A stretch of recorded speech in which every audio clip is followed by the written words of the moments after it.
মমতা বন্দ্যোপাধ্যায়ের প্রার্থী, আমাদের সেনাপতি অভিষেক বন্দ্যোপাধ্যায়ের প্রার্থী, আপনার আমার প্রার্থী শ্রীমতী রত্না চট্টোপাধ্যায়কে আসন্ন বিধানসভা নির্বাচনে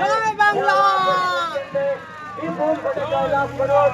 আপনাদের আশীর্বাদ, আপনাদের ভালোবাসায় আমাদের একমাত্র পাথেয় মমতা বন্দ্যোপাধ্যায়ের উন্নয়নকে আরো ত্বরান্বিত করতে ভারতবর্ষের দুর্বিনীত সরকারের কাছে একটা বার্তা পৌঁছে দিতে আমাদের পশ্চিম বিধানসভা কেন্দ্রের প্রার্থী রত্না চট্টোপাধ্যায়কে বিপুল ভোটে জয়যুক্ত করে মমতা বন্দ্যোপাধ্যায়ের হাতকে শক্তিশালী করুন। মমতা বন্দ্যোপাধ্যায়ের প্রার্থী মমতা বন্দ্যোপাধ্যায়ের মতো তিনি মানুষের কল্যাণে খুব বেশি 1 কোটি প্রকল্প কল্যাণে ঘোষণা করেছেন।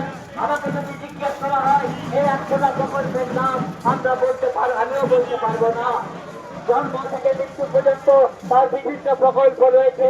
একটা শিশু জন্মালে তার জন্য যে প্রকল্প রয়েছে তার নাম হচ্ছে শুভশ্রী, হ্যাঁ, মধুস্নেহ আর শিশু সাথী, এই দিয়ে শুরু হচ্ছে, তারপর সমব্যাথীতে শেষ হচ্ছে। মাঝখানে রয়েছে অজস্র প্রকল্প। সম্প্রতি চালু হয়েছে যুব সাথী।